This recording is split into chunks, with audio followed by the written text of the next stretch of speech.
Hello everyone. We all know the importance of having a clear purpose and define all the necessary actions in order to achieve it. But what happens when these actions seem not to work? To turn them into tangible results, each goals need a well-defined plan in which all the strategies are developed into actions and steps to take. What's the alternative?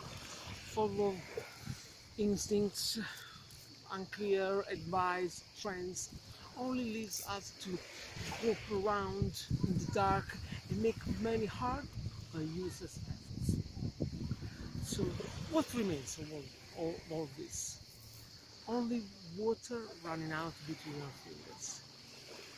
Well, when we when we build our system of canals and drainage, we guarantee that the water will arrive where we really want it to. Never experienced this?